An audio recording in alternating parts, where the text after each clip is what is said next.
Assalamualaikum warahmatullahi wabarakatuh. Perkenalkan nama saya Hilmana Donovaldi.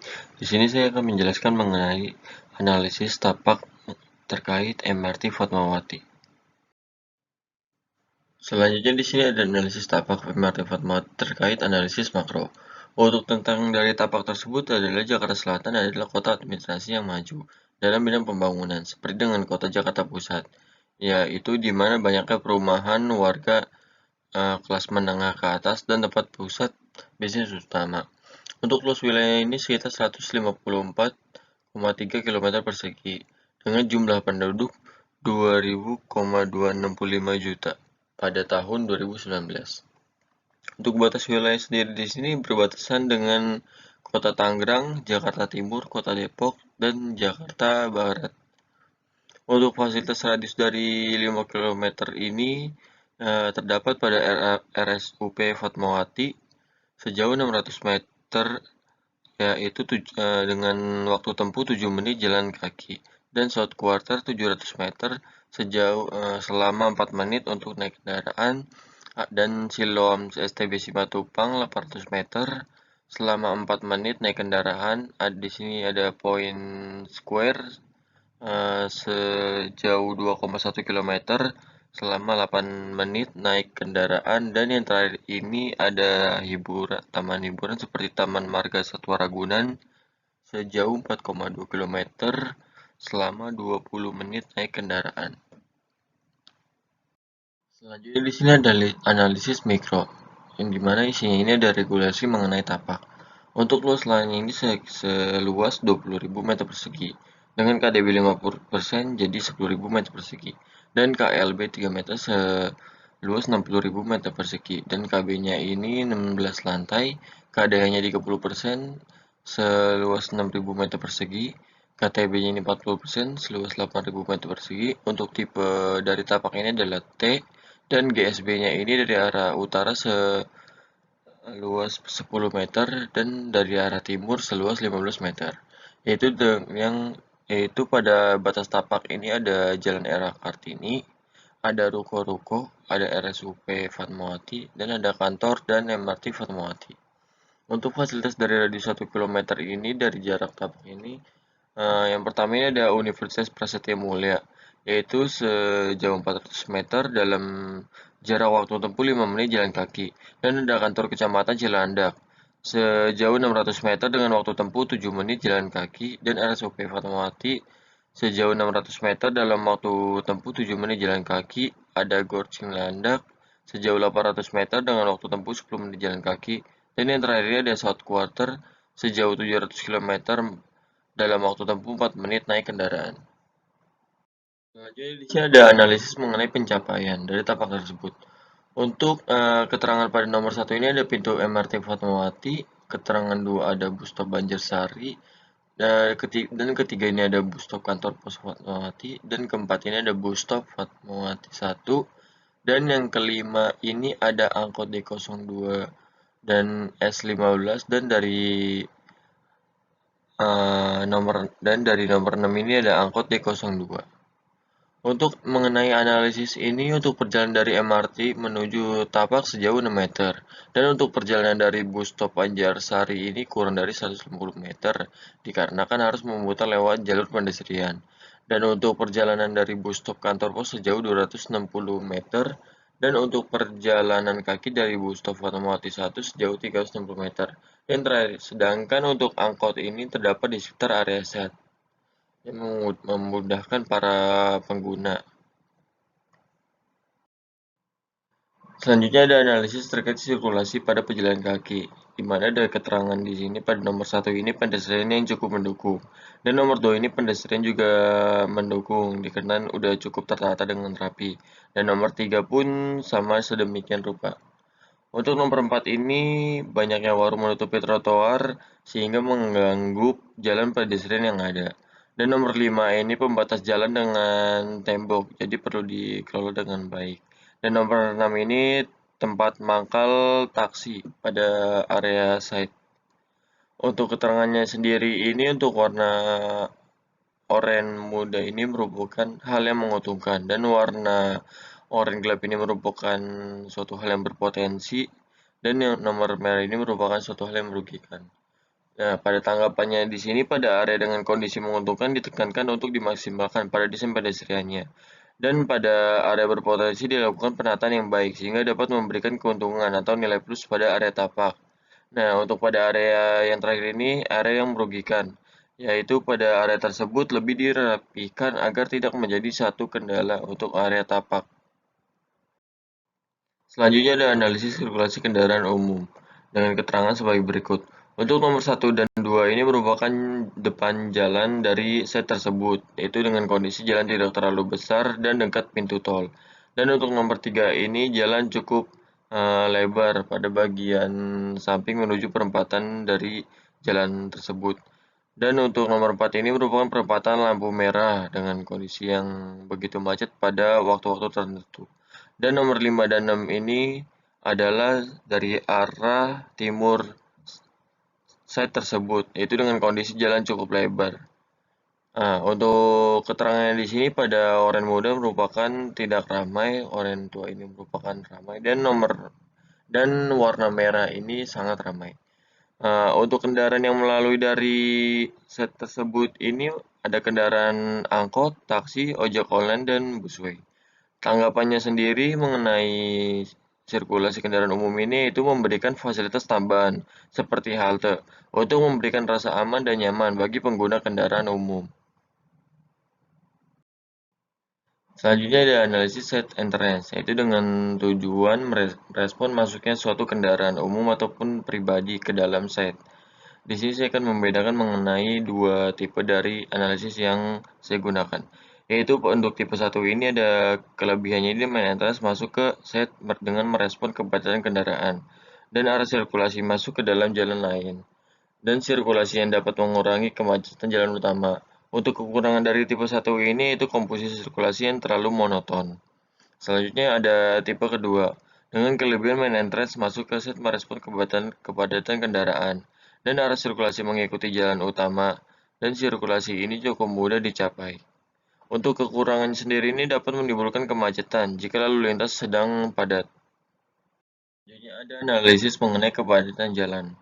Dengan kondisi tingkat kepadatan kendaraan pada area set terbilang ramai, dikarenakan didapati perempatan jalan dan merupakan jalan utama dari set tersebut, yaitu dengan kondisi pada arah utara depan set, yaitu nomor 1. Di mana kondisi tersebut ini cukup ramai pada waktu-waktu tertentu. Dan kondisi jalan ini cukup besar dikarenakan jalan utama dari set tersebut. Dan nomor 2 ini dari arah timur set ini, jalan ini tidak terlalu lebar sehingga pada waktu-waktu tertentu area ini cukup padat dan ramai. Dan untuk tanggapannya sendiri ini dalam permasalahan pada jalan dengan tingkat kepadatan yang cukup sedang atau tinggi biasanya menimbulkan permasalahan seperti polusi udara, kebisingan, dan sebagainya. Itu dengan kondisi seperti pada area lebih dijadikan area open space atau penghijauan untuk menyelesaikan permasalahan yang ada. Selanjutnya ada analisis mengenai kebisingan, yaitu dengan area 1 dan 2 ini didapati jalan besar MRT dan tol, dan juga didapati jalan besar dan beberapa bangunan. Dengan kondisi ini sangat bising dikarenakan jalan utama dari set tersebut. Dan untuk nomor 3 ini didapati pepohonan dan sedikit rumah warga. Dengan kondisi kebisingan ini tidak terlalu bising dikarenakan jarang dilalui kendaraan umum ataupun pribadi. Dan untuk nomor 4 ini didapati jalan kampung dan rumah warga. Dengan kondisi yaitu kebisingan tingkatnya sedang. Untuk tanggapannya sendiri ini, untuk area dengan tingkat kebisingan tinggi pada masa bangunan, bisa lebih ditaruh area lebih dalam. Pada pada set ini ada penempatan penghijauan seperti ruang terbuka dan pepohonan. Untuk zoning area ini dipergunakan sebagai area publik. Nah, selanjutnya ada untuk area dengan tingkat kebisingan sedang dipergunakan untuk area semi publik. Dan untuk area tingkat tidak bising dipergunakan untuk area private, dikarenakan area pada bagian set ini tenang dan cukup nyaman bagi para penghuni hotel. Selanjutnya ada analisis mengenai vegetasi. Pada kondisi nomor 1 dan 2 ini tidak adanya vegetasi, di mana vegetasi tersebut terbilang kurang. Dan untuk nomor 3 ini vegetasi cukup banyak pada dalam area set tersebut. Dan untuk nomor 4 dan 5 ini vegetasi pada trotoar terbilang cukup banyak. Namun di sini terhalang pada tembok dan bangunan-bangunan lainnya pada sekitaran trotoar. Dan untuk nomor 6 ini vegetasi cukup banyak pada belakang bangunan. Untuk keterangannya di sini pada warna oranye ini vegetasi terbilang kurang, hijau muda terbilang cukup, dan hijau tua ini terbilang banyak. Untuk tanggapannya sendiri ini pada area vegetasi yang kurang diberikan pepohonan.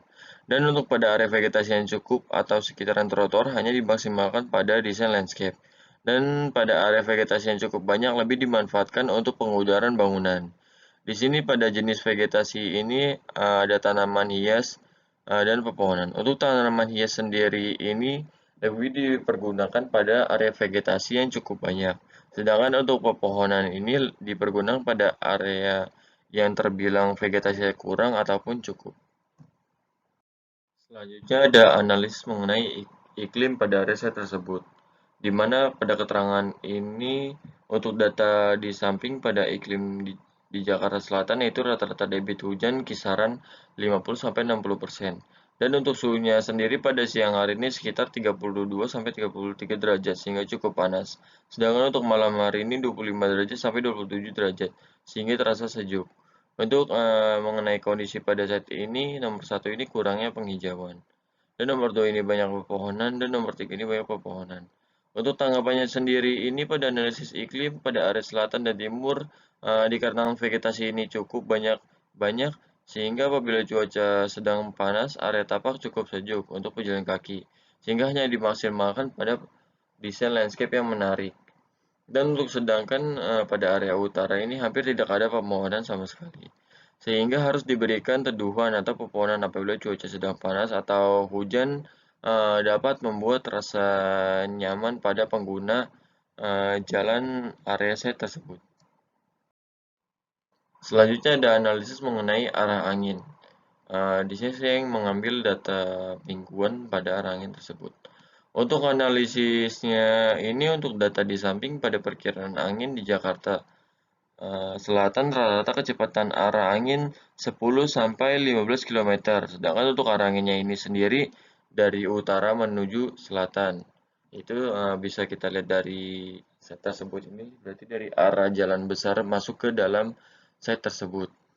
Yaitu dengan kondisi pada nomor 1 dan 2 ini terdapat jalan besar, yaitu berpotensi dari arah masuknya angin tersebut. Dan nomor 3 ini didapati pepohonan. Untuk tanggapannya sendiri ini pada saat diberikan vegetasi untuk memfiltrasi udara yang masuk dalam bangunan, sehingga udara yang masuk tidak mengganggu kenyamanan di dalam bangunan.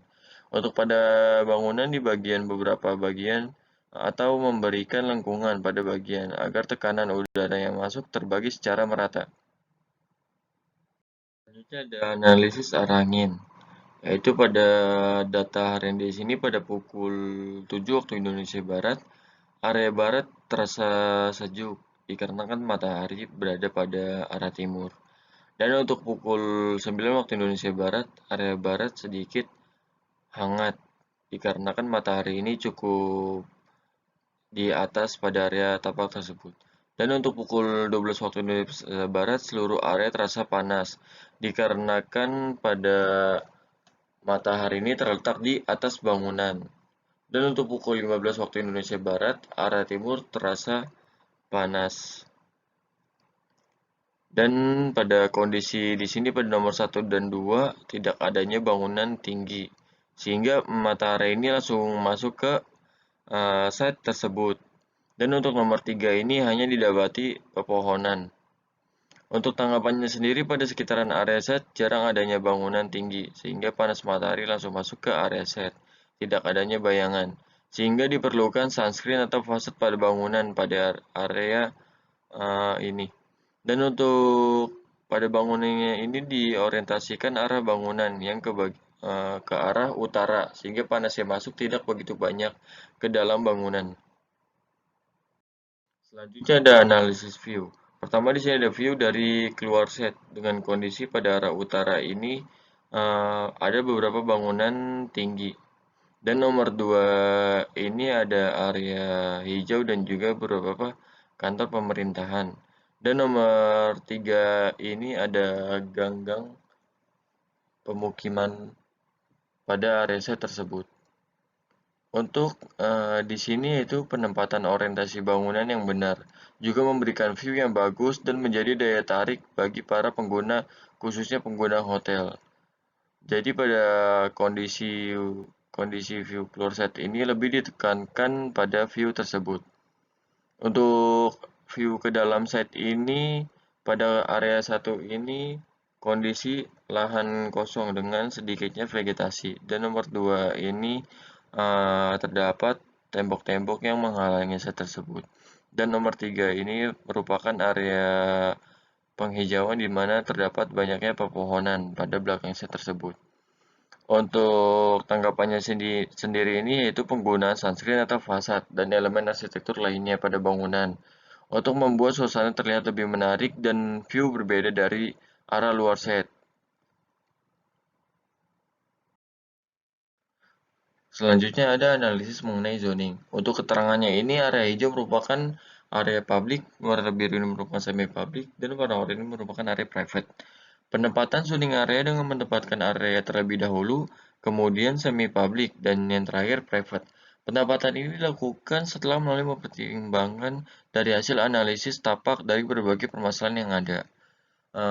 Dengan keterangan di sini pada area publik, zoning diletakkan dengan MRT dan jalur utama dikarenakan merupakan pusat perpindahan dari moda transportasi MRT ke bangunan dan juga mempertimbangkan keramaian. Untuk semi publik ini, peletakan semi publik dilakukan dengan mempertimbangkan tingkat kebisingan dan juga view pada area tapak tersebut. Dan untuk warna oranye ini merupakan area private, yaitu peletakannya ini mempertimbangkan tingkat kebisingan dengan menempatkan area belakangnya yang tingkat kebisingannya rendah. Biasanya pada area ini dipergunakan untuk bangunan hotel, yaitu dengan tujuan memberikan rasa nyaman pada para pengguna, dikarenakan area ini tidak terlalu bising dan juga privasinya cukup tinggi. Selanjutnya ada analisis terkait SWOT atau disebut SWOT. Pertama di sini ada strength, yaitu lokasi set tersebut ini cukup strategis dikarenakan berada di Jakarta Selatan dan berada di jalan arteri dan persimpangan sehingga mudah dijangkau kendaraan umum dan fasilitas sekitar cukup mendukung. Dan untuk weakness ini yaitu kelemahannya yaitu tingkat permasalahan pada saya cukup tinggi dikarenakan posisi jalan berada di persimpangan dan kurangnya penghalang bayangan sehingga panas langsung masuk ke area tapak. Jadi pada area tapak ini bangunan yang tinggi ini terbilang cukup sedikit sehingga kurangnya penghalang bayangan.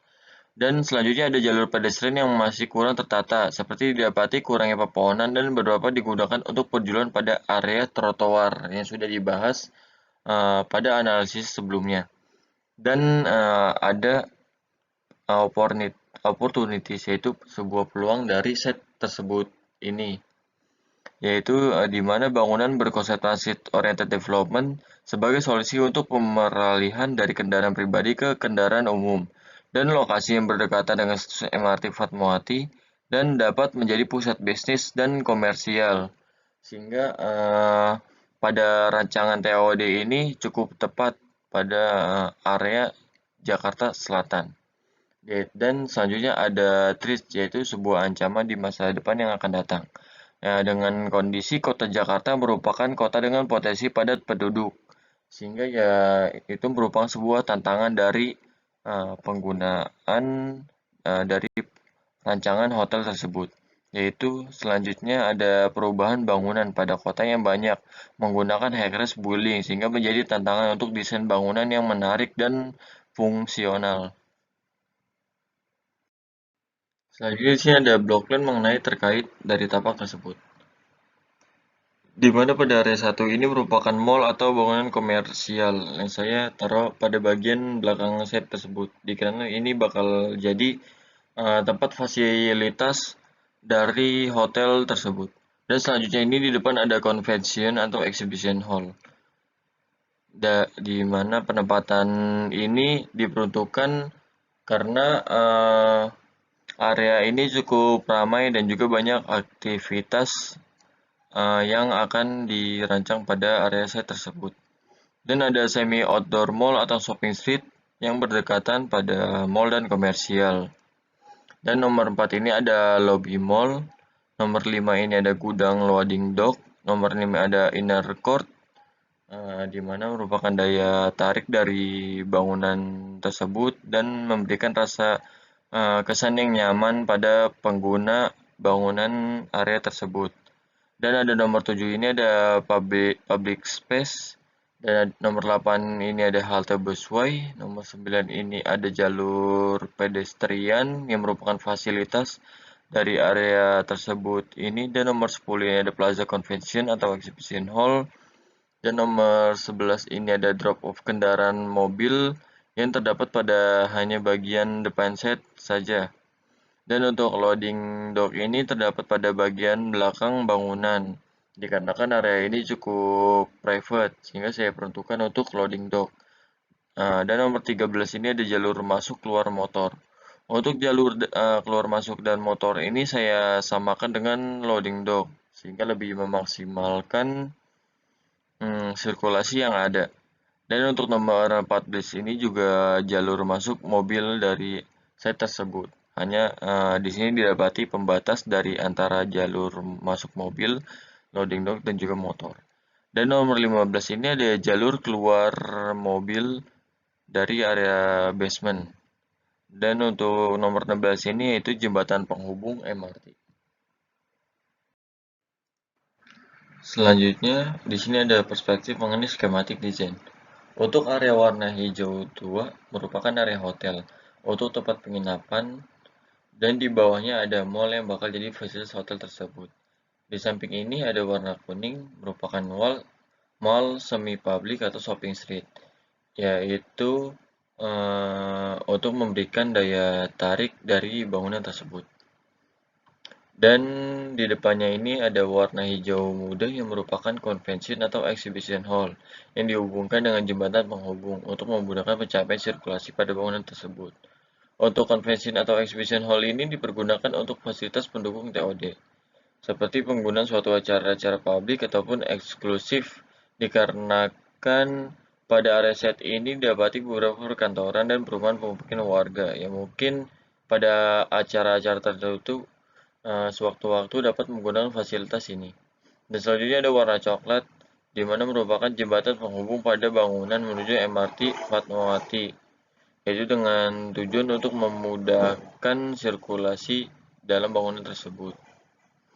Dan yang terakhir pada area set di tengah bangunan dan di luar didapati inner court dan open space, di mana hal ini untuk memberikan daya tarik dan rasa nyaman bagi pengguna bangunan dalam tapak tersebut untuk melakukan seperti kegiatan olahraga dan sebagainya.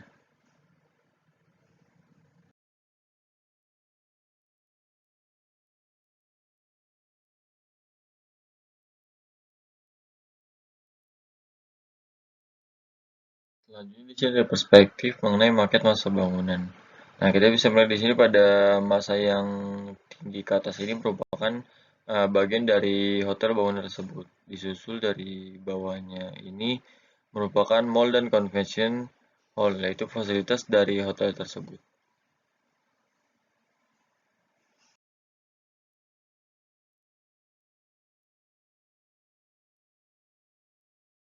Sekian dari presentasi saya, lebih kurangnya mohon maaf. Wassalamualaikum warahmatullahi wabarakatuh.